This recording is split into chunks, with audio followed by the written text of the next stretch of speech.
Fearscape Media Network, exploring the unknown, one podcast at a time.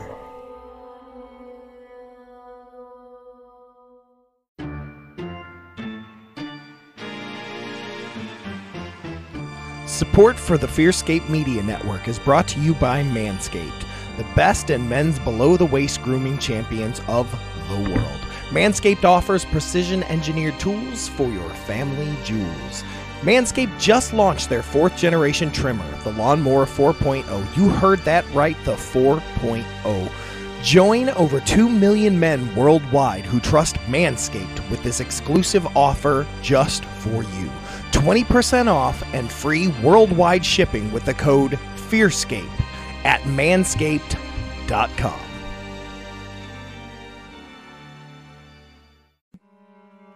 Hi, do you enjoy diving into true crime and tales of the paranormal? Then join us. I'm Anna. And I'm Lindsay on our podcast, Ghosts in the Attic, Bodies in the Basement, a Fearscape Media Network podcast. New episodes air every other Friday on wherever you listen to your podcasts.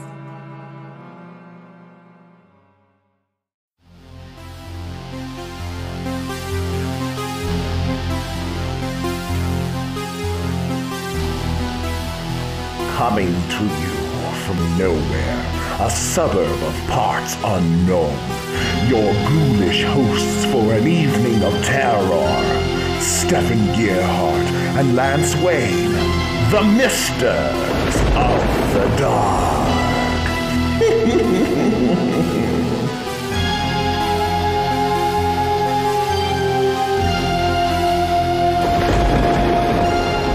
Good evening, dear friends. Welcome to another terrifying episode of Misters of the Dark, the greatest horror podcast in the history of horror podcasting. As always, we're beaming directly to you from nowhere, a suburb of parts unknown. And I'm your headmister, Lord Stefan Gearhart. And I'm your co-mister, the man with no name, Lance Wayne. Yeah, sadly, it seems we've been caught in another of Nowhere's 40 days and 40 nights of persistent precipitation problems. I'm just relieved we live on a hill. Stefan, I'm bored. I'm tired of being cooped up in here. Oh, come on now, Lance. There's lots of indoor fun to be had. Did you finish your 1,000-piece puzzle of Saturn devouring his sun? Yes. What about that self-portrait done entirely in Lark's vomit? Finish that. Well, shit. We need to do something to amuse our dear friends who decided to join us tonight, so I don't know. Why don't we discuss that terrifying Ray Wise film we watched the other night? What? No. There is no way in hell I'm discussing God's Not Dead 2, Stefan. I'm still having nightmares about Pat Boone. Okay, we all are. We all are. But that's not what I'm talking about, you fool. I'm talking about the 1982 Wes Craven film, DC Comics' Swamp Thing. Oh, okay. All right, so Swamp Thing, okay, I'm glad you remember it now. We watched it. I'm not talking about Return of the Swamp Thing with Heather Locklear. Even though I love that film. We both watched that one first. Yeah. Yep.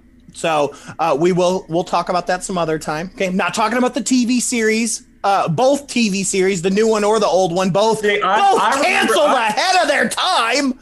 Yeah, I remember the old one vaguely, and I remember loving. I was a big Swamp Thing nerd growing up, because I loved the live action show. But the thing was, it came on at really weird times. It was in syndication. Mm-hmm. I still haven't seen the new one, but I want to ask you this: do you remember the animated series? Mm-hmm. You do? Sure. Do you remember the theme song? I don't remember the theme song, but I watched the hell out of it. And I used to have a DVD copy that I picked up at like Big Lots that had two discs, and it had the whole series of Swamp Thing and the whole series of Toxic Avenger, the animated series. They came. Yeah, I have a Toxic. I do have a Toxic. It was like Avenger. A double whammy set that I got at Big Lots for like $5 back in the day. No, but the Swamp, that theme song. Swamp Thing. You Oh, make yeah. everything. Yeah. I forgot they ripped that. Yeah, because for the longest time, I thought that was the song. I thought they wrote that song specifically. And then I heard Wild Thing. I was like, what the fuck? What the It's hell, supposed to be Bobby? Swamp Thing. This is some bullshit. This is some bullshit. I don't know how I feel about it, but I know one thing is bullshit.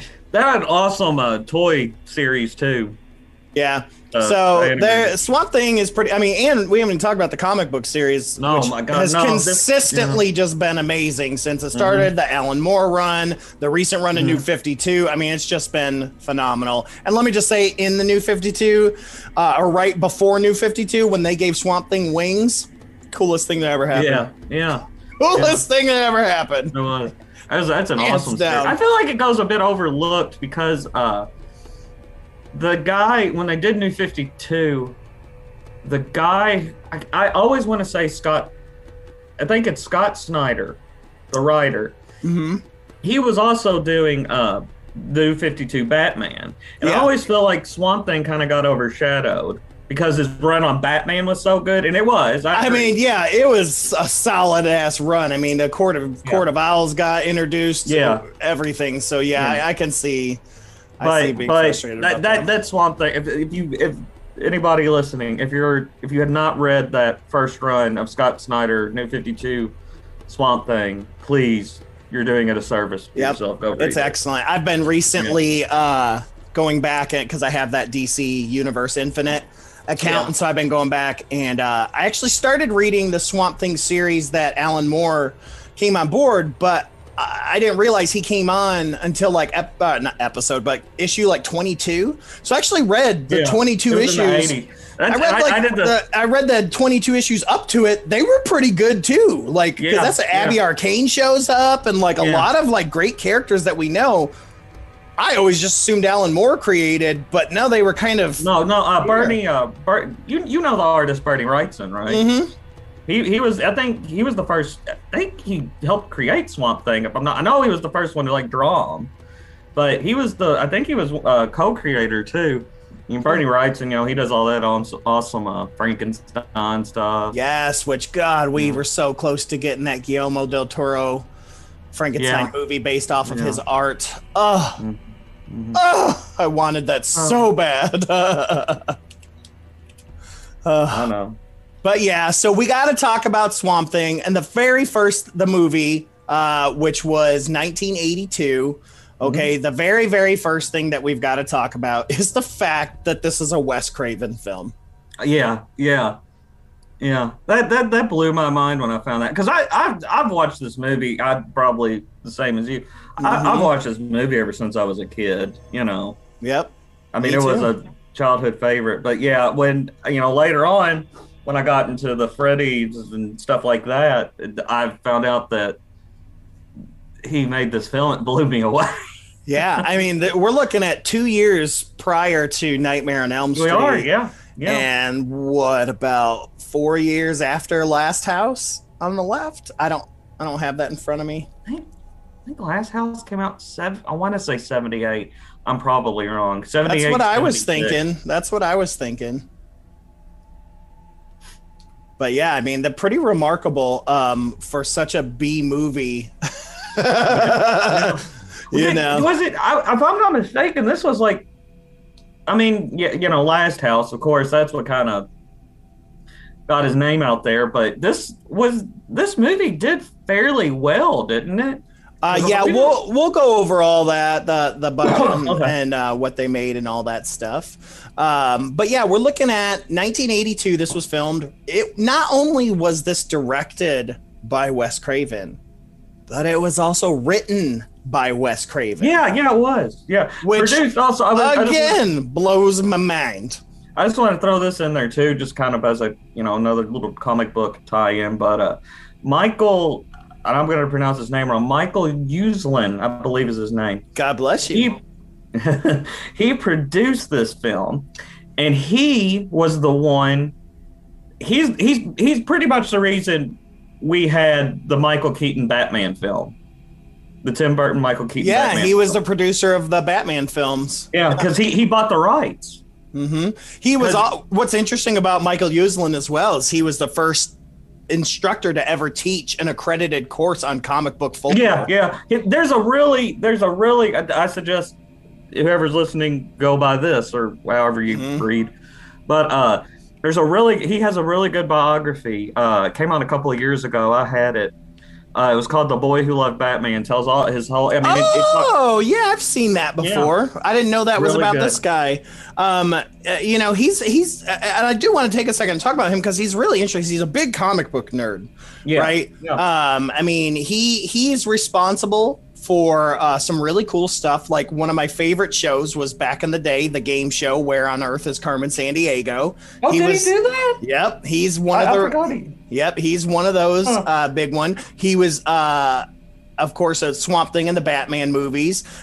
He's also done a number of direct-to-video feature lengths, including with those ones based off of Batman the Animated Series and The Batman. So he's been a part of that. But with every good thing comes a bad thing. He's also responsible for two of the shittiest comic book movies of all time. 2004's Catwoman and 2008's The Spirit. Oh man, did he really? He helped out with The Spirit? Oh yes. Oh yes. Catwoman, I'm not surprised because it just like the stuff you were just naming off. If it's something Warner Brothers and it's Batman, Michael Uslan has his fingerprints on it somehow. But yeah, he was involved in that. And The Spirit, which, God, I wanted that to be so good, but it was not. And he was also one of the producers. Now, I will say, though, The Spirit at least tried. I think The Spirit at least tried to be a good movie. I mean, they were trying to do that Frank Miller style because, when Frank Miller directed it. Right. And so he was trying to kind of push the style. Because directors, if they do a Frank Miller piece, they're like, we have to make it look like the comic panel. So which they did good with the Sin City movies and 300. I really liked that. Yeah. But it didn't work for The Spirit because I don't know. That movie was it was so all over. They just missed an opportunity to do a very cool film noir version. And I just think I mean, there are times I've watched that fucking thing and I was like, I had no idea what the fuck was going on. And you were right. Looking at it here, Swamp Thing was created by Len Wein and Bernie Wrightson. So you were right about that. So this movie focuses on the story of the scientist Alec Holland, who's played by Ray Wise, which I'm a huge Ray Wise fan. Yeah, well, he's in RoboCop. He's in everything. Like for those of you that don't know who he is, he was in Twin Peaks. Twin Peaks, yeah. He was like Laura Palmer's dad. Laura Palmer's dad. He was in one of my favorite shows that got canceled after the first season. I'm still mad to this day, which was Reaper. He played the devil, and he was amazing as the devil. It was a comedy show and it was so good. I think Kevin Smith produced it. It was just a great show and it got ruined. And I'm still mad to this day because I wanted to watch more. But God's Not Dead 2. Yeah, God's Not Dead 2. He's in Star Trek Voyager. Terrifying movie. Yeah, he's been in all kinds of shit and he's still in stuff. I mean, he was in Fargo, the TV show Fargo, Gilmore Girls. I mean, his dude's been in everything. And he ain't done yet. But yes, he was also in God's Not Dead too. So I don't know, man. Every time I look at him, I just always think, get off of me, man. he's the first one, that the dude who falls in the toxic waste in RoboCop. He's all like, hell. Yep. That scene in RoboCop messed me up. It messed everybody up, I think. This day. In the Ed 209. Yes.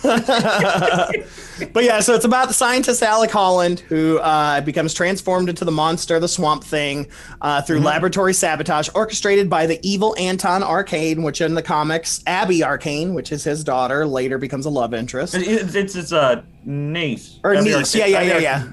Sorry, yeah. In the movie, yeah, that's one thing. Because like I said, I grew up. You know, we didn't have a comic book shop in Taylorsville, so but when I got a little older and could, go out to the Highlands or whatever and buy comics, I was so surprised by Arcane in the comics and Arcane in the films. Because in the films, he's like this suave, evil.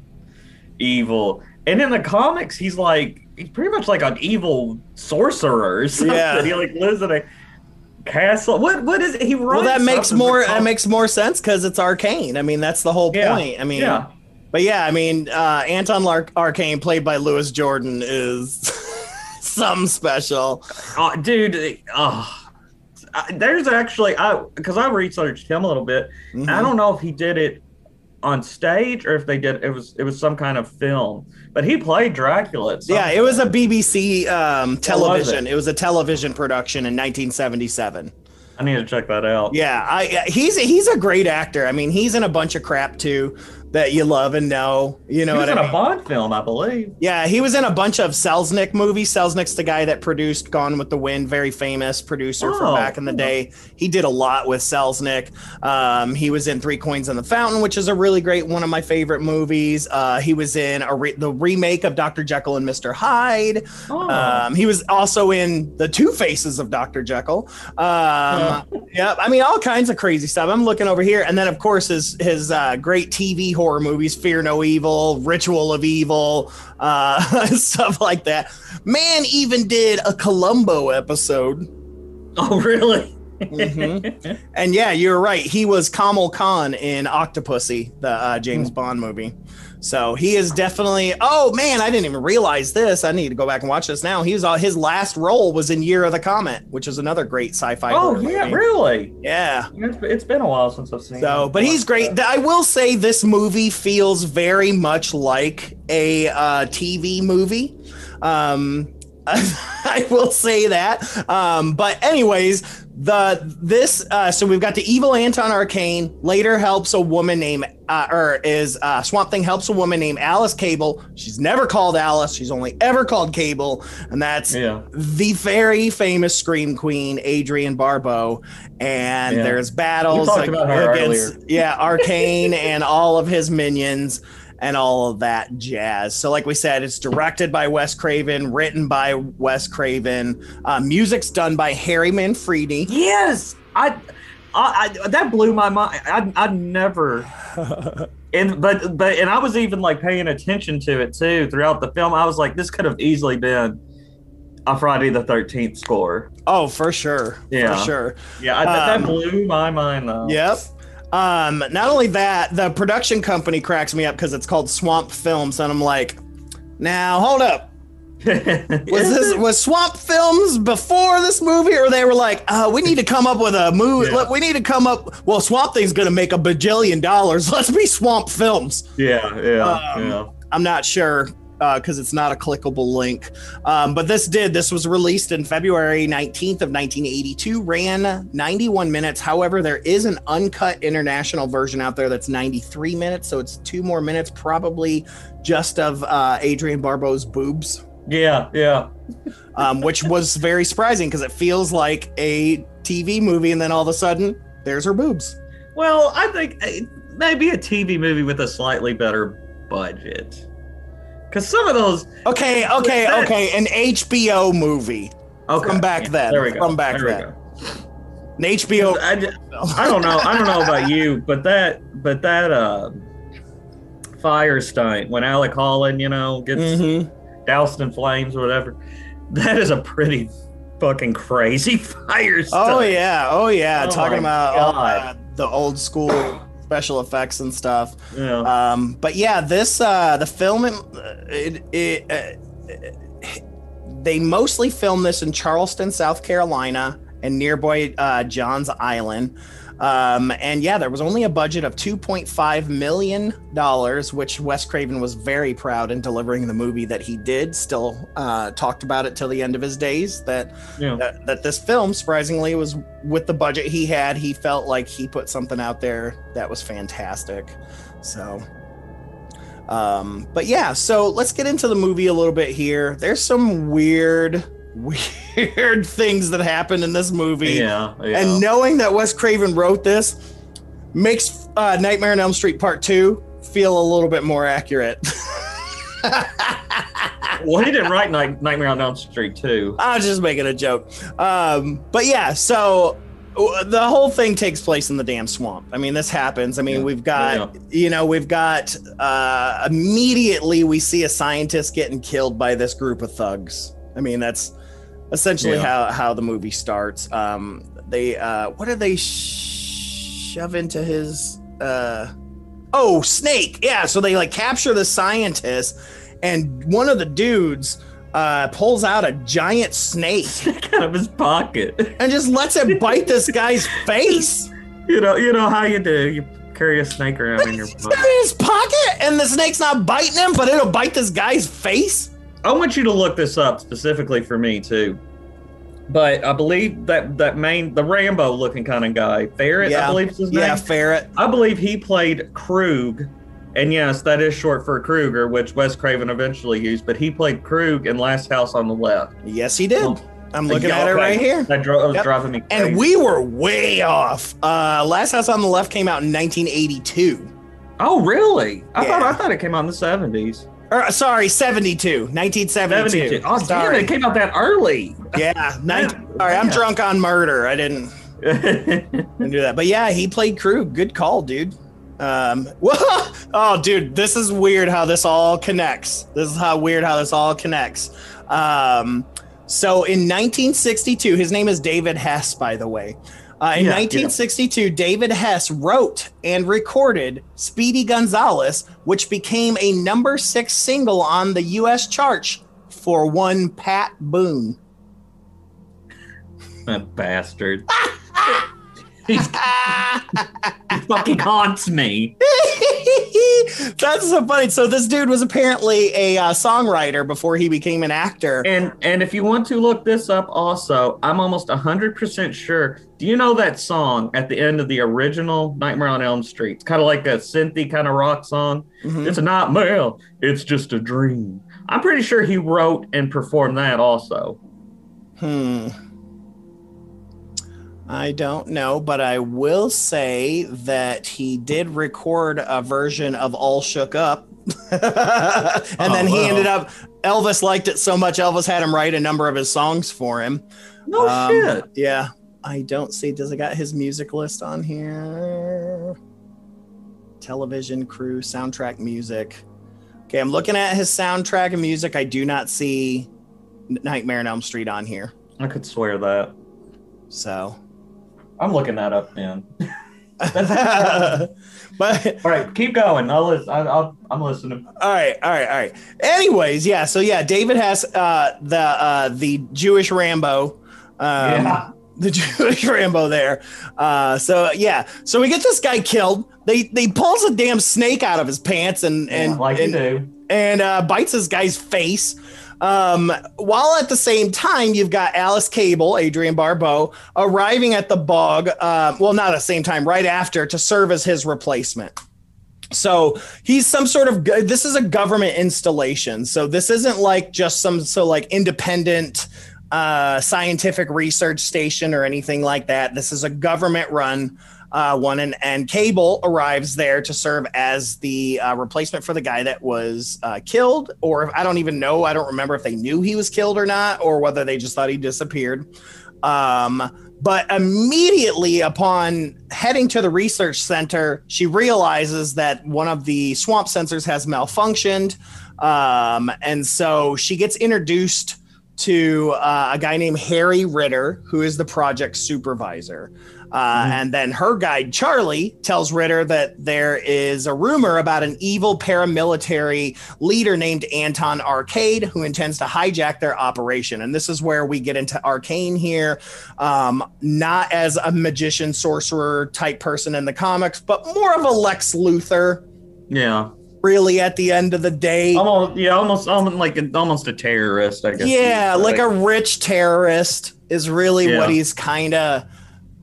He's just a Bond villain. I mean, essentially, he's a Bond villain. That's a better accurate there. He's a Bond villain. Anyways, so Charlie briefs Ritter on the situation, and Alice then introduces herself to Dr. Linda Holland, and her brother, lead scientist, Dr. Alec Holland, who takes her on a tour and encourages her to admire the beauty of the swamps.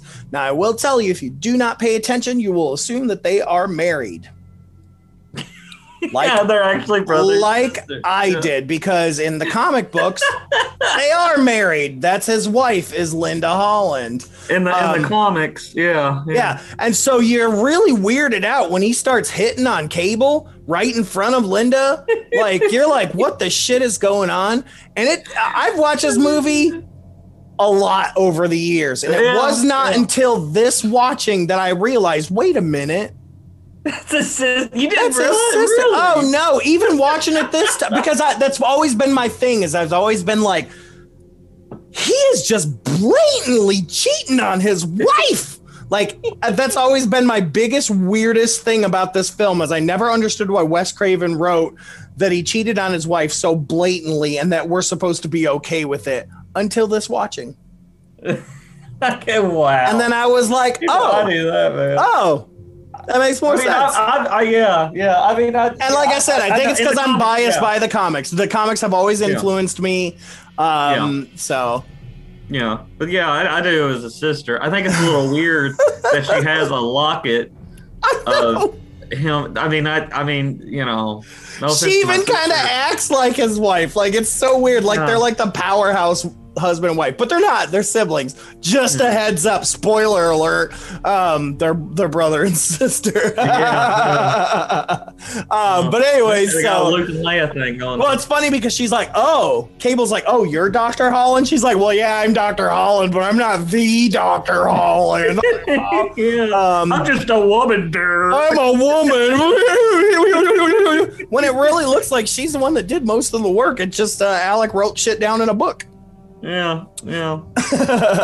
But anyway, so Cable at this point meets lead scientist Dr. Alec Holland, of course played by Ray Wise, who takes her on tour and encourages her to admire the beauty of the swamps, because she's like, I'm not a fan of this. I don't like the bugs. I don't like humidity. I don't like this. And he's like, it's because you ain't seen it through me. Yeah. But apparently she wasn't supposed to leave. And she comes back, and Ritter and Charlie both scold Cable for distracting Alec, who needs to be doing his work.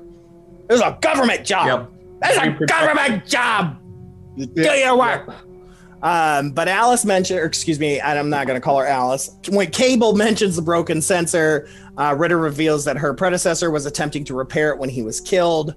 And then they talk about the disappearance of their workers. And then there's this giant loud bang where we come back and we see that Dr. Linda Holland has made a discovery, a breakthrough with the gooey goodness that they had been working on. I guess, what would they call it? Oh, their plant-based concoction has. Now, this is where I find funny. This is where the writing is weird to me. So it has this explosive properties, right?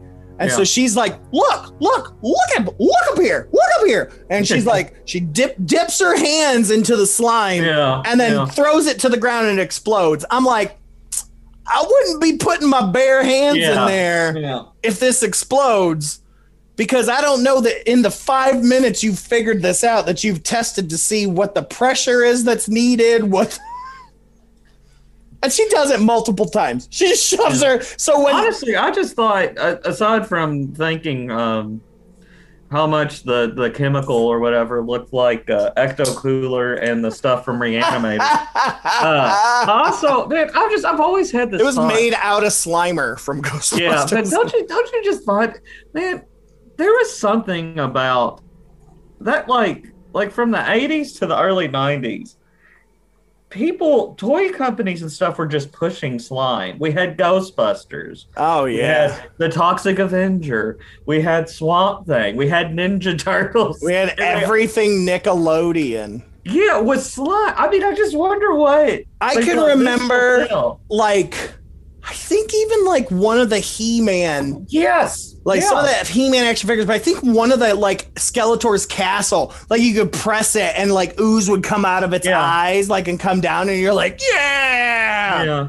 I will tell you, kids are still into slime. It's still a thing. Oh yeah. Don't believe me. I know that. Now you got that. I was at the grocery store. They got the edible slime, like from Jell-O.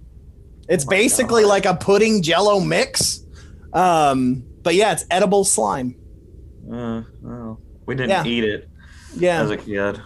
I don't know. Some kids. Yeah. I just have to give the human race too much credit. Some kids did, and they're now the one that's like in Taylorsville, like, I'm from so and so street. I'm ghetto.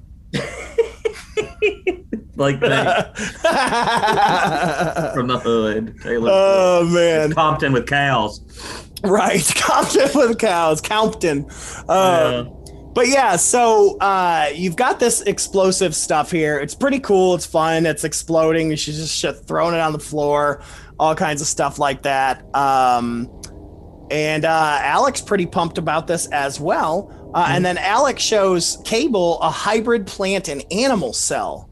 Which is his prize discovery, is this potential of breeding essentially plant and animal together, which is a pretty cool concept. I don't recall that being in the comics, but that is definitely something that shows up in the comics later on. So I don't know who influenced who, but very, very interesting stuff. I think in the comics it was just more of a like the ending world hunger type of thing. Like, yeah. So there was definitely not a hybrid-based thing. But anyways, a little bit later, Dr. Holland notices that plants have grown out of the wood that she threw the explosive plant concoction to. Yeah. And they realized, oh shit, Dr. Linda's formula, it's like can do rapid plant growth on the surfaces that they touch. So they're super pumped.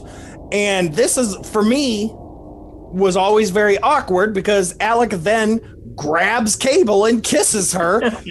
And then his sister comes in, but at the time, remember back in the day, I always thought that was his wife, and she just goes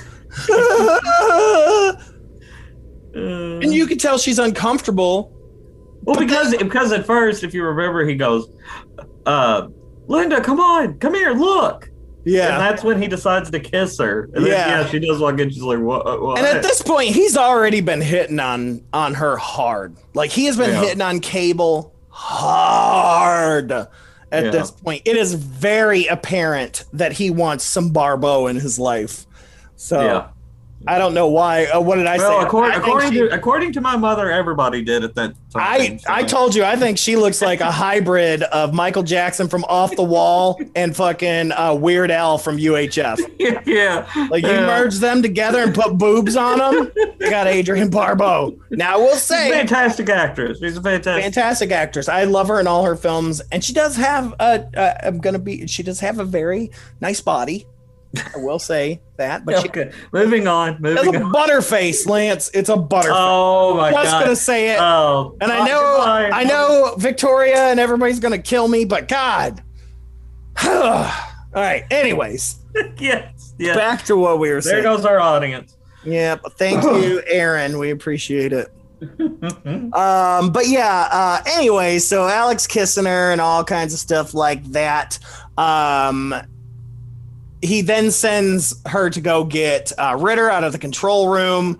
And then Cable notices the camera footage that Charlie got shot, her guide. And then all of a sudden, here comes the paramilitary agents with Bruno, Jewish Rambo, and a bunch of other people. So they come in and attack her, and they raid Alex's laboratory. And then Ritter steps forward, but then pulls off his mask to reveal that he was not Ritter. Oh, yeah. But he was Anton Arcane the whole time. This is when the camp is turned up to 11. Man, movies just love their masks to make you just, boy, you put on a plastic mask and it looks real. Yeah. In every old movie back. Are we not even going to acknowledge the whole, like, there for, like, 5 or 10 minute spiel? Cable, like, knows fucking karate and how to shoot a gun. Oh, yeah. She knows everything, man. Or is that before or after? I thought that was before.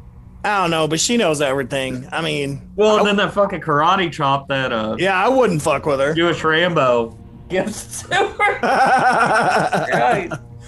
But yeah, so like the big reveal happens very early on in the film. Yeah. And then Arcane shoots Linda. Yeah. Which is just rude. Yeah. I mean, just His wife's sister. We're not fans of guns here on Misters of the Dark because we prefer to be up and close when in person. We do our killing manually. Exactly. With knives and knuckles. Yep. Knives and knuckles. Never goes out of style. Never goes out of style. And then Alec grabs the beaker of the green stuff, tries to run out of there, but trips and causes the spilled chemicals to set him on fire because remember, they're explosive. Yeah. So they set his ass on fire. Yeah. And he gets up and runs. Yes, that one of the greatest fire. Dude. Especially because you think he's going to go straight out the door and into the swamp. But oh no. He's got to run a ways to even get to the dock. So this man's on fire for at least a solid 20 seconds. Yeah, my God. Yeah. It's almost like he stops and get a cup of coffee. Yeah, man. He reads the paper. He runs a little. He stops and he's like, was that my sister or my wife? I don't know. Contemplates that for 15 or 20. I was just going to go in the water. And then he finally jumps into the water. I mean, like, and the whole time with modern eyes, I'm looking back and I'm going, this is a man on fire in real life. This is a stunt man on fire. Like, the 80s, man. Even Kane Hodder's looking back going, damn. Yeah. Ooh. It's the 80s. The 80s are just like, let's set a guy on fire for 20 minutes. Woo, man. And that's the thing. It's like, man. It makes a difference. And they always got their arms out when they run for safety protocol. Yeah. Which is something you don't see when they're CGI burning. Yeah. But they're always running. Like Jesus hanging on a cross on fire. Like these guys are just running. Oh my God. But yeah, so he finally dives into the swamp to extinguish the flames, and then a bunch of explosions burst from the water and he gone. Like no one floats to the surface. Nothing's there. Yeah. They just like, well, he did. It's fine. The swamp's going to eat him. He's been running around on fire for 20 minutes. Yeah, he's good. He stopped and got coffee? Oh, he good. Yeah. Find him later. He's fine. He's fine. But yeah, so they then proceed to destroy the entire laboratory and everything and do everything they can to remove all the evidence of the team's work. And at dawn, the henchman finally captures Cable and attempts to drown her in the swamp, which is gross. This has one of my favorite lines in cinema history. And I still use this line to this day for, random things. What's that? Right when before he pushes her in the water, he says, "Say hello to your boyfriend, baby." I love that line for some reason. I always have. Oh, that's great.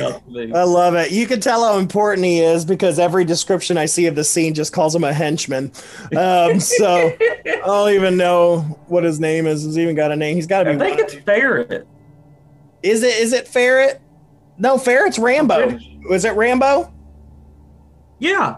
Oh, so he says it. Oh, okay. Then yeah. So yeah, it's Ferret. So, because the only two that I know that are named are Bruno and Ferret. The other guys, I don't think they have names. But yeah, at that point, this is our first taste of Swamp Thing because this is when a big green human-like creature drags her ashore and chases two of Arcane's men. And this is where we get our first kind of glimpse of what's happened. So apparently, this has happened within a few hours, I would say, of him getting messed up. We then head over to the mansion where Arcane's hanging out, and he's hanging out with his secretary. Oh yeah, this is where I'm saying this dude is totally a Bond villain. He's just hanging out in this big giant mansion. He's got a secretary, hot blonde, hanging out there, has no name. Yeah, she's just there. And they are going through all of the plunderings there, the pillage. They were essentially looking for all of Dr. Holland's work, and they've got 6 notebooks, and they realize there's 2 weeks missing, so that there's 7. There's a 7. Oh. And at this point, we already know this, right? That Cable found the book ahead of time, right? Before she got kidnapped, she found that 7th book and hid it, and then grabbed it and kept it, so she has it. So they're pissed off, and so of course Arcane's like, y'all better get your shit together and get this goddamn book. Go find it. I want this fucking book. I'm a rich guy. I'm a British rich guy. I'm rich, and I got stuff that I want. Anyways. Yeah. So they realize that's there. Then one of my favorite things happens, because this is when Cable escapes. She gets out of the way, and she runs to a nearby gas station to telephone her employers for help, which introduces her to the greatest character in the history of movie cinema, is Jude. I love Jude so much. I mean, this kid has no fucks. He apparently has no parents and runs a gas station. Yeah. He can't be more than 14. If that. I mean, he does a little Fonzie move on the Coke machine. He is a classic, like, just Southern chill dude. I love him so much. And so I'm so glad he's in this movie a lot. But he's like, I got a telephone in there. I do. Yeah. He's basically like the dude that played Putty in The Tick. Like from Seinfeld on the original. Yeah. If it was him, but as a kid and African American, like, because he's just like, yeah, you crazy white woman. I don't even know what's happening. Like, he's the best dude. But so she calls her employers, which connects her to Ritter, which she doesn't know that Ritter turned out to be Arcane, which is crazy because remember, Alex sent her out of the room to go get something. When Arcane came in. Yeah. Is that when she turns into karate action hero person? Yeah. So she doesn't know. So the operator, her government employer, connects to Ritter, which of course we know is Anton Arcane, who claims to have been called away from the site before the attack. She then reveals that she stole Alex's last notebook and that she would wait for Ritter's return with Jude at the gas station. She basically just tells the bad guy everything. But of course, they show up, fire into Jude's gas station. Poor dude. After doing a karate chop to get her a Coke. And then they're being chased through the forest. And then here comes Swamp Thing. He appears and he scares them away. And we find out that he's immune to gunfire. So we're starting to see. Is this the scene where he rips off the roof of that car? Yes. And it's like blatantly, like on strings or something. Yeah. The way it flies off. And it's funny because I didn't even watch the HD version. I watched the SD version, but you could still see it. You could still see it. Like, so that tells you that even back then, didn't see it. But yeah, he scares them away. And then Cable freaks out and tries to then escape Swamp Thing. Tells him to shoot. Tells him to shoot like he's a stray cat or dog or something. I'm like, this thing just saved your life, and you're like, no. Well, it's not only that. It's a big fucking green humanoid monster. They got to deal with her big hair. I'd be scared of that. True. Sheesh. True. But Jude's like, don't worry. hunters around here. They happen to have a cabin where they just like hang out and stuff. I bet you we could get you some clothes. I'll take you to it, I guess. Do you wanna go to my cabin and stuff? I mean, shit's crazy. It's no big deal. We've just had gunfire at us. He was like Napoleon Dynamite before Napoleon Dynamite. I love him so much. But then they Alice and Jude. So Jude's got a boat too. So they're boating around. For a 14-year-old, he kind of just has it all. I'm just telling you, man. He is a man of the swamp. I mean, she shouldn't have gone with Charlie in the beginning. She should have gotten Jude. Yeah, Jude. Just saying, because Jude wouldn't have got shot. He has all the sweet hookups. He does. He's got all the sweet hookups, man. I bet you he's got nunchucks in that gas station. Right. Bet you does. He's awesome at karate. Oh, man. I bet he's good as Adrienne Barbeau. Adrienne Barbeau. For those 5 minutes, she was like a karate and gun master. Yeah. Well, while they're boating around, Arcane tells his boys to go find her because he's now he's seen the Swamp Thing, and so he's like, we need this. Yeah. We need a Swamp Thing. Yeah, I want to be a Swamp Thing. I want to be a Swamp Thing. So they're boating around the swamp, and they head over to the laboratory wreckage. She notices that Swamp Thing's out there. So here's somebody trying to get away from Swamp Thing. She goes straight to him. He's crouched among the ruins, which, by the way, I do want to say Swamp Thing is not Ray Wise. No. He's played by Dick Durock. Yeah. So just wanted to put that out there. Sounds like a porn name. Yeah. But this guy, I mean, he played Swamp Thing in every iteration before this new one. So he played He played him. He played him in both movies and the TV show. That's why his eyes always, to me, look the same. You can tell it's the same actor. I did not know that. Yeah. Wow. He played a Hulk-like creature in the Incredible Hulk TV series. He played a bad guy on there. He was in Doc Savage, which we know Michael Berryman was in. So this guy was also in that. He was in Falcon Crest, Poseidon Adventure. I mean, he's been in quite a bit of stuff. One of his final film roles was Die Hard with a Vengeance. So. You know, he's before we go any further, I just want to. What's your take on the Swamp Thing costume? Oh, the old one?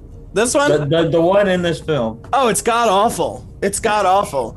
But in the best way. Oh yeah, I mean, this is 19. In the best B-movie monster way. I do feel like they could have put more leaves or something on it. Or sticks, because it basically looks like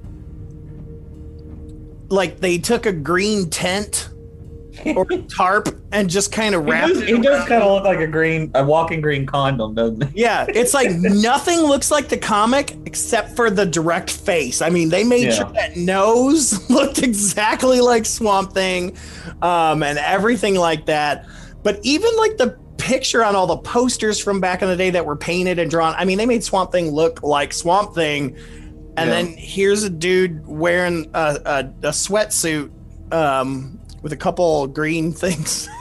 Yeah. And rubber gloves. Like, they're obviously green rubber gloves. Like, it's just crazy because, I mean, they really did it justice in the sequel and in the series. Mm-hmm. That's what I'm saying. I think they took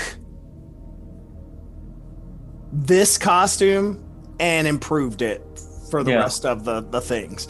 Because if you look, because I was looking at earlier, I was looking at images of Swamp Thing, and I was trying to find like a specific, like an image from this film, and I came across a picture, and I thought, okay, this is it. And it was the Derek Mears. It was the new TV show. Yeah, which is great. And I thought it was like one from like Return or whatever the series. Yeah. But no, it was Derek Mears. So I mean something must have worked with it because they've But I mean, once they get to Return, it's great. There's vines and leaves growing all over, and it fits more. It's just. The first one is difficult because there's not a lot going on. I mean, it's literally just green. He's like a green suited. He looks like a fucking turtle with moss on him. Yeah. Like it's just basically a freaking shellless turtle that has moss stapled to him is what he looks like. So yeah, I'm not a big fan of the costume in this one. But like I said, it does improve.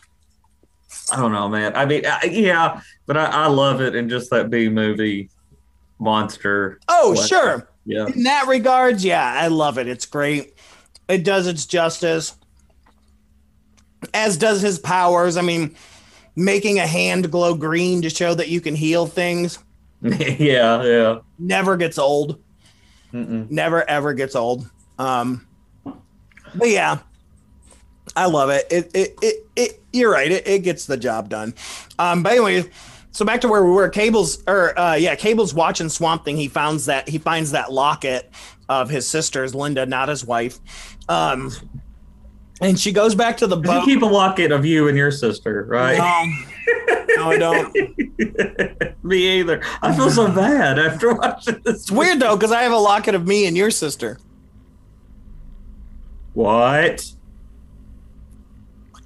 Stefan! You're like fucking Lex Luthor in Superman the movie. Mr. Smucker! I was thinking more Con. Stefan! Too. But yeah, at this point, Cable's vowed to bring the final notebook to Washington because I guess she still believes in the government, which is fine. But I mean, the fact that she called the government line to call Ritter and it called Arcane's limousine cell phone, tells me the government is not what it needs. What it's cracked up. This is turning into InfoWars, everybody. Right. But as her and Jude are tooling around, trying to lure the creature from its hiding place among the reeds, there's bullets and grenades that show up from all of Arcane's men's there, trying to get them. Swamp Thing engineers this elaborate boat crash. Yeah. He can barely talk. Yeah. But he can engineer. He's a botanist. Yeah. So that counts for something. Yeah, right? He can engineer like nobody's business. I bet this was the most expensive scene in the film aside from the fucking stuntman having to be set. But yeah, I mean, shit happens. Of course, Arcane tells Bruno, you need to go find him. This is your fault. Jude gets the notebook. But then Cable ends up hearing him cry out in distress. And so she's kidnapped before she can reply. So she's probably not even sure whether he's alive or not, which breaks my heart because Jude's amazing. And he's like, y'all caught me, huh? Y'all caught me? Please don't. If I was there, I would have said, "Hey, Jude." Yeah. Dude, let me tell you, when I'm not working in nowhere at my day job, I had to call a guy named Jude, and our script for our work says we always say, "Hey, so and so," and so immediately I said, "Hey, Jude," and he goes, "Yeah, no," and hung up. And I was like, "Oh, I bet she's mad because I said, hey, Jude." He hears that. Like, oh, really good one. Yep. So at this point, Swamp Thing then finds Jude's lifeless body. So my man did die. He's either dead. I mean, it's never really said he's dead, but I mean, he could be on the verge of death. I don't care, but I was broken up. I was more broken up about Jude dying because I think about kids with glasses more so than I was about Thomas J. From My Girl. Thomas J can't see without his glasses. Oh, that's right. Yeah. I was more broke up about Jude. I got to be honest with you, because Jude can't see without his glasses. I don't know, man. I can't stand Macaulay Culkin. So he's what a fucking weirdo. He is. He's a fucking weirdo. I mean, he wasn't a weirdo back then. He was just a kid. Well, anyways, Swamp Thing finds our buddy Jude.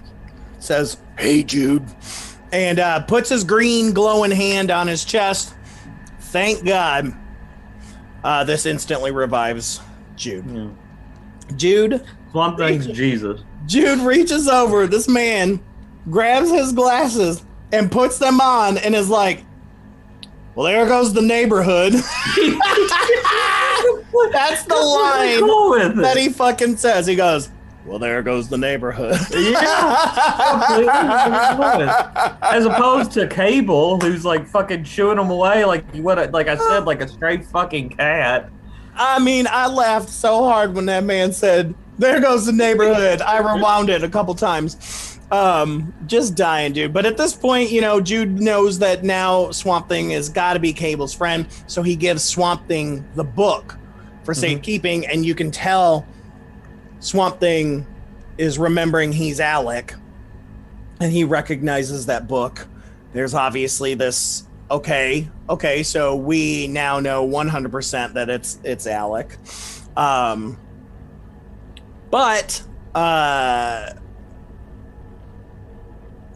So we get to Arcane's boat where we've got Cable on there, and things are not going well. But she throws Ferret overboard, which is fantastic. This is where Kung Fu. This is where they needed Kung Fu action, Alice Cable action figure. Yeah, no shit. To come out. But Ferret gets tipped overboard, and then she dives into the water and swims ashore.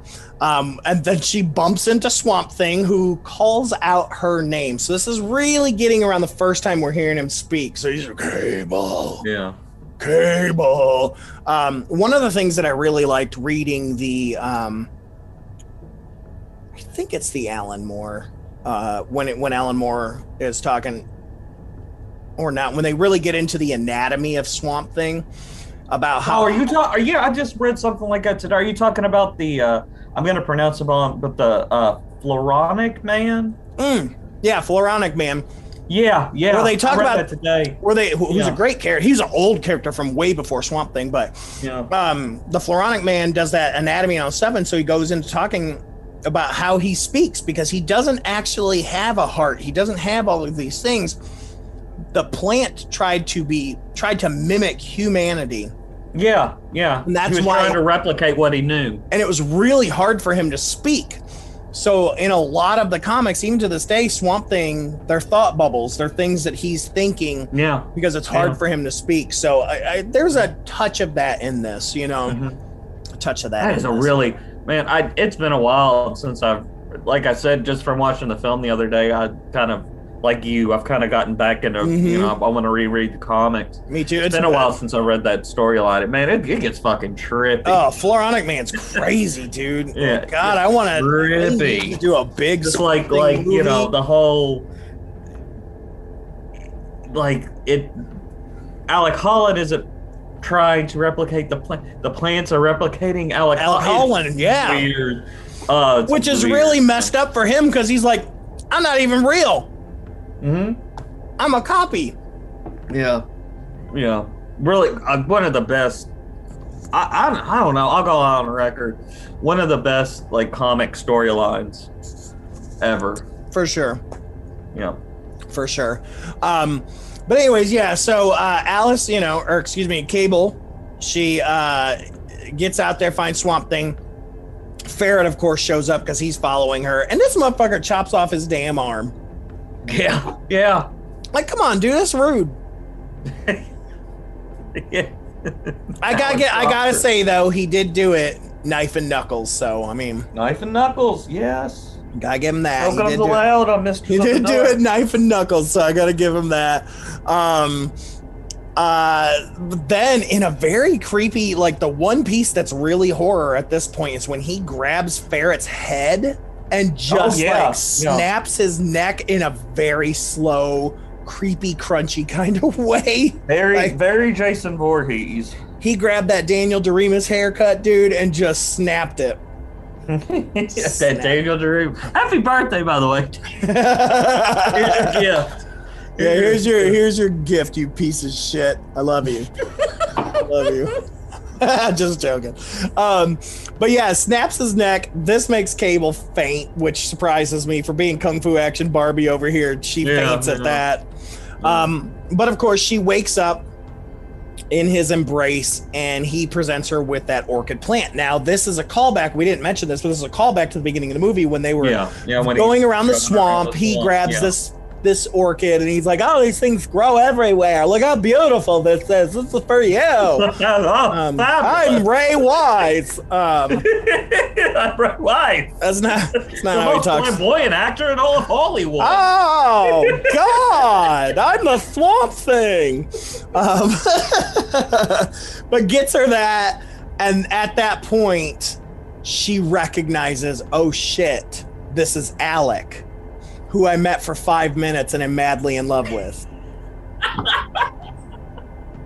That's what you don't realize. They didn't spend that much time together. It was maybe an hour. Maybe an hour. That's such a movie. Especially up to that point in, like, you know, the 80s or whatever. Oh, I know you for, you know. But then this is where we get the boobs. So the next scene is her swimming in the swamp naked, which I'm like, you gonna get eaten by an alligator. Yeah. You're gonna get eaten by an alligator. At this point, I don't know where Jude is. No. He's kind of off doing his own thing. But yeah, so she's skinny dipping and we see boobs. So I, again, kind of surprised. But we do see some side boob and some front boob action there. And creepy Swamp Thing's just watching this the whole time. And then Cable gets dressed and the Arcane's men are back. I just got a feeling they were on the other side watching. I think all of them were like, we can hold this off, right? She's still bathing. It's like that episode of South Park where Cartman's trying to get back at that kid for stepping on his pubes. They're out, and Jimbo and his friend, with the has to use the speaker box or whatever. They're out there. They're like, "Oh man, what's her name is taking her top off." Husband comes out. "You all need to get out of here." And then it's like 20 people run. Yep. Anyways, here's Swamp Thing, who's dodged bullets. He's ripped the top off of a car. He's thrown people. He's broken necks. He gets captured by a net. Yeah. I felt this a little. They capture him with a net. That must be his kryptonite. Nets. But they are able to get that final notebook. And so Cable's captured. Everybody's captured. It's not good. So then we end up at Anton Arcane's place, and he's got a fucking banquet going on. Yeah. I mean, it looks like a work awards banquet is happening. But he's basically celebrating his duplication of Holland's formula that he's made on his own via the books. So it doesn't look like much more than maybe a day has passed, but I'm sure it had to be weeks to do this formula in my opinion, but whatever. Definitely, come on. This is movie movie you're time. Not using movie logic. Movie time. He duplicated it in like 5 minutes. So he gives a toast to prospective immortality, and then Bruno's like, "Yeah, have you tried it yet?" Yeah. And Arcane's like, "Well, Bruno, there's a reason we were here tonight. We were celebrating you and you getting everyone and stuff like that. And since you're the man of the hour, the man of the night, we wanted you to be the first one to test it to see if it works or not. It was in your drink."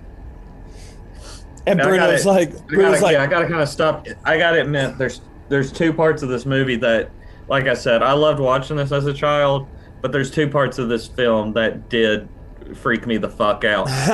This is one of those parts. Yeah, it's weird. Bruno starts convulsing, and he's a big guy. Bruno's the big. Yeah. He's the big guy. Yeah. This motherfucker shrinks to half his size, grows pointed ears and a weird skull. And he's like, so there's a little person playing him now. Looks like something from the Troll movies. Like, what is it they said? I think he turns into kind of like a pig, doesn't he? Yeah, like a pig or something. But because they say something later on that he's like he was pig-headed. So it took on his like personality, I guess. Yeah. But he can still talk and stuff. And he's mad about it. So Arcane's like, well, screw you, buddy. I'm gonna put you in the dungeon alongside. Yeah, fuck you. Yeah. You're done. I'm done with you. And trying to figure out why the experiment failed. He's yelling at Swamp Thing now. I don't understand. I did everything exactly how you're supposed to be. This is where Swamp Thing says that the formula doesn't produce strength, but amplifies a person's natural qualities, explaining that Bruno's timidity caused his diminished stature and his pig-headedness caused his form. Yeah, this is where I'm kind of like, I don't know. So then why did you turn into a swamp? Exactly. Why'd you turn into a fucking compost heap? Why did you turn into kindling? Like what? Yeah, they tried to do something kind of like did you watch? I don't know if you did. Did you watch the second Michael Bay Turtles movie, Out of the Shadows? Oh yeah, I watched them both. Remember when they did something kind of like that with Bebop and Rocksteady? I hated it. Didn't even think about that. Oh, hated it. It's just like, ugh. Well, whatever. Anton's pissed. And the whole time, by the way, he had Cable up at that banquet. She was dressed up in a dress with her cleavage showing, and nobody was like Gardner. It was kind of weird. I didn't understand it. I didn't know if it was implied or not that he was like in love with her or something, because his secretary was way cuter. So I'm not. Yes. Not really sure. I guess he's one of those, he wants what he can't have, I guess. But yeah, so weird. So anyways, Arcane goes back to his study and he says, screw it. He's going to drink a glass of the formula. And this whole time, you've got Cable and Swamp Thing now are in that dungeon together, and this beam of sunlight comes in and regrows the Swamp Thing's missing arm. Yeah. And because of that, because now that he's got his second arm back, he now has the power to free himself, Alice, and Bruno. Well, they say like when you break a bone, when it heals, it's twice as strong. Maybe it's one of those deals. Maybe. I don't know. Or it's the sun. He's got Superman powers. Like he just soaks up the sun. I mean, he's producing chloroform or not chloroform, chlorophyll. We use chloroform. He uses chlorophyll. God, so excuse me. More like borophyll. Right. And at this point, at the same time as his arms is growing back and he's busting them free, we've got Arcane turning into the weirdest, like, Wolfman ever. What the thing? Okay, this is the thing. Okay, like we said earlier, the formula it accentuates your personal essence. Fucking whatever. What the fuck is Arcane? Because he's man bear pig. Yeah, he's like I was gonna say a wolf, a bear, and a pig had a baby, and then that baby fucked a Sasquatch. I don't. And Lon Chaney Jr. Yeah, because the man's in full garb. I mean, he's got his shirt on, his pants on. I mean, he's jamming. When he's transforming, though, like as I stated earlier, there's two scenes in this film that frightened me as a child. That's the second scene when he's in like mid transformation, and like there's a cocoon on his head and he's bleeding. Mm-hmm. That freaked me the fuck out. Yeah. Well, he goes downstairs into the dungeon because he's like, well, I'm going to go get this mofo now. But they're gone because they went through an underwater tunnel leading back to the swamp. And he's following them and somehow gets a sword Yeah. At some point, Yeah. I'm still not sure where he got the sword, because he's got a good fight going on with Swamp Thing. Yeah. And then all of a sudden, comes back up out the water and has a sword. I'm like, did he just fucking Excalibur this shit? Like, did he just, the lady of the lake, the lady of the swamp was like, "Hi, I got you sword." I don't know. Maybe I need to watch that scene again. Maybe he grabs it off the wall. I want to say he grabs it off. Maybe it's in the uncut international version. Yeah. I do want to say he grabs it off it's some kind of medieval decor or something. Oh yeah, it's definitely medieval. Yeah. But then he stabs Cable. But Swamp Thing's like, "I got this." Yeah. I'm Jesus. I'm Green Jesus. I'm vegan Green Jesus. I'm vegan Green Jesus. They fight. He's got a big sword. It don't cut off his arm. No. I mean, Ferret was able to do it. Yeah. Knife and he knuckles, didn't even have the potion or the nope, knife and knuckles, dude. Knife and knuckles. That's all I'm saying. But he ends up killing Arcane, supposedly. Yeah. And he's basically like, "I've done my hero duty. I'm gonna head back to the swamp."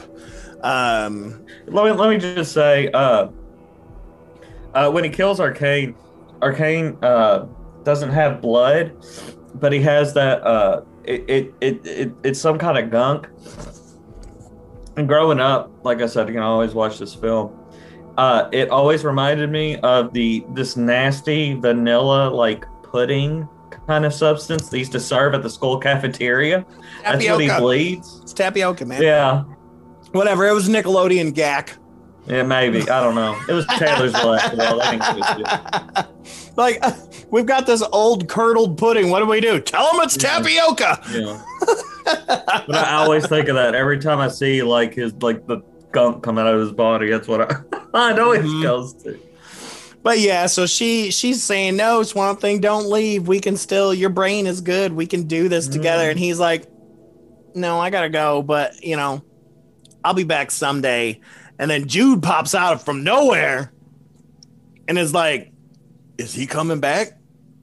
Because that was real ambiguous, Cable. I mean, what's gonna happen?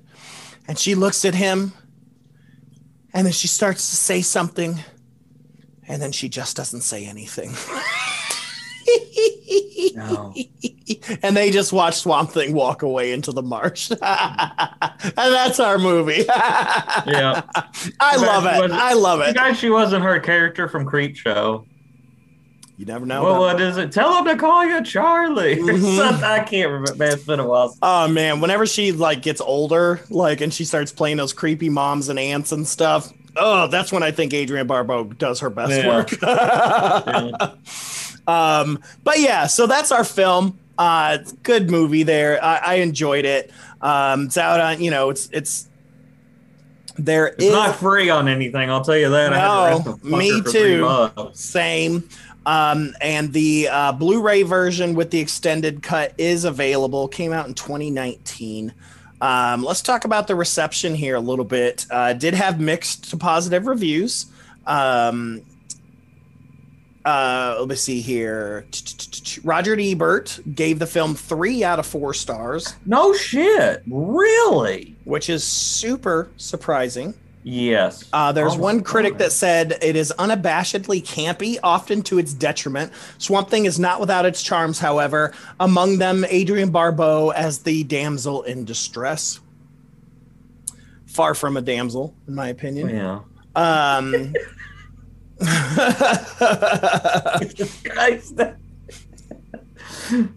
It says here, author John Muir notes that Swamp Thing differs in many respects from Wes Craven's usual work, in that Craven's intent was to show the major Hollywood studios that he could handle action, stunts, and major stars.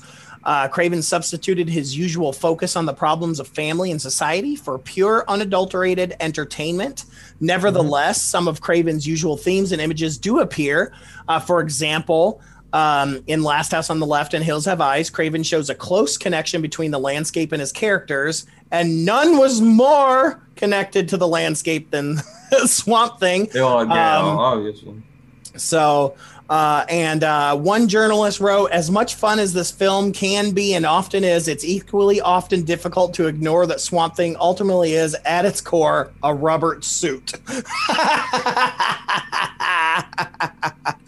And of course, we've got the sequel, Return of Swamp Thing, which we'll cover down the road, the television series, the animated series, the reboot, which I really, really liked. And the only reason it got canceled was due to the tax issues in North Carolina where they were filming. Of course, all comes down to fucking money. Yeah, it all came down to money and politics. That's why it got canceled. And then I still haven't watched it. It's so good. It's so good, and you're like, fuck. But there's always, it's part of the DC universe, TV universe. So there's been talks for a while about bringing that character into the fold of some of the other projects that are going on, as they do, like with Supergirl and Constantine and things. Well, and I've heard, like, as far as the new TV series, it goes pretty hard on the horror, doesn't it? Oh yeah, because Swamp Thing always had that. I mean, that's why we're talking about it now, because it was always part of DC's horror stuff. One of the cool things is Adrienne Barbeau does have a cameo in the new Swamp Thing series in one of the episodes, so that's pretty cool. But yeah, so I don't know how much it made because I don't see that information anywhere. I'm gonna look at that while we're chatting here. But yeah, I very much enjoy this movie. I love comic book movies, and it's crazy to think that really around this time, the only other superhero movie that was around was the Superman movies. That's exactly what I was thinking yesterday. So here's DC. DC said, let's put out Swamp Thing before we put out Batman. Yeah. I thought that. I swear I thought the same exact thing. Because people don't understand how popular the Swamp Thing comic books were even before Alan Moore. Swamp Thing has been a very popular character for a very long time. Yeah. It's just so odd because, he's just such a... Yeah, I mean, that name, Swamp Thing. Mm-hmm. When you hear that, I guess for the, the person that doesn't read comic, you think, oh, that's a superhero, But yeah, I mean, it's just, but they were some of the most best, well-written comics at that time.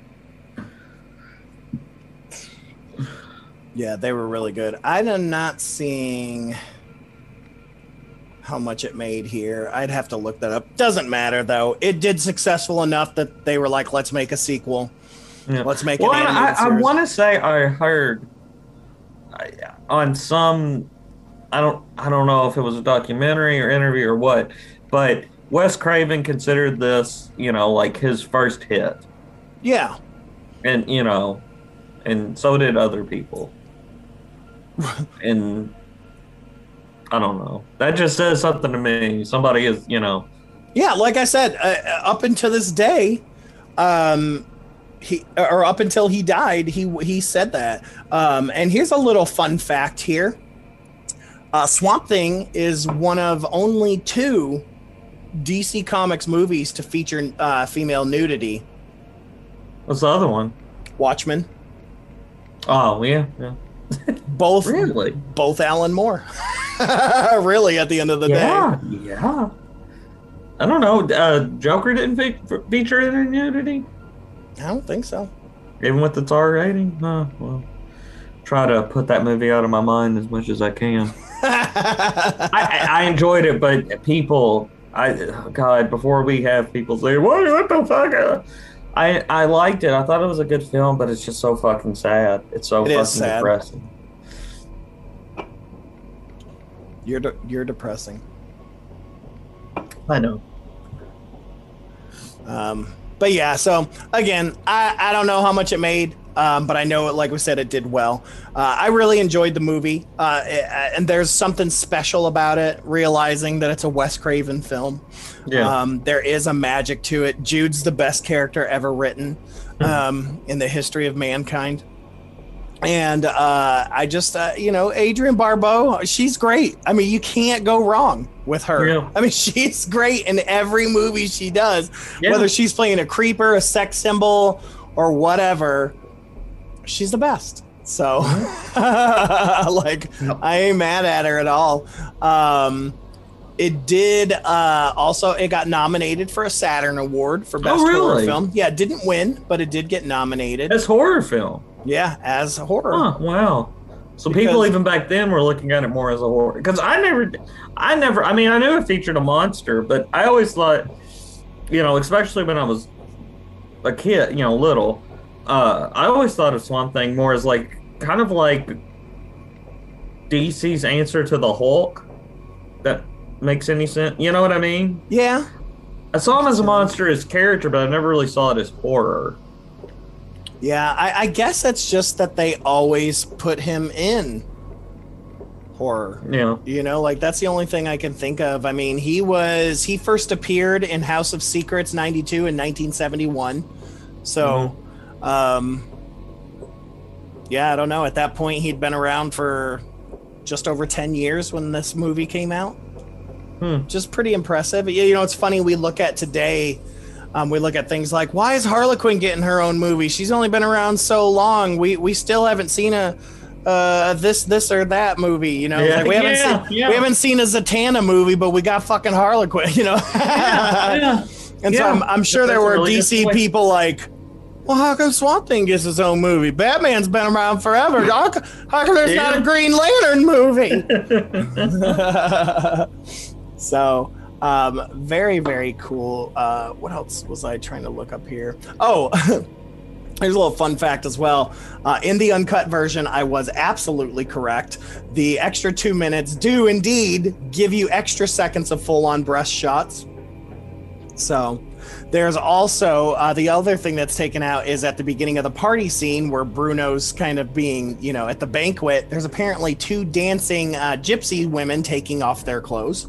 So both scenes that were cut were just 2 minutes of boobs. Is essentially at the end of the day. All right, well, with that being said, I'm starting to grow a little. Yeah, we'll get out of here. Go swim in the swamp. But I did want to say I very much enjoyed this film. Looking forward to, again, watching Return of Swamp Thing. It's a fun film for what it is. And I give it, I'm not going to rate it because it doesn't need rated. It's all the thumbs up. It's fun. It's a fun film and still is. So. Great. Yeah. And with that, dear friends, we come to the end of another delightfully disturbing episode of Misters of the Dark. As always, thank you for listening. Thank you to the Fearscape Media Network, and thank you to Corey Adams and Ashley Jones Adams from Nothing Wrong for our musical theme. See, Lance, I told you it'd be easy to pass the time.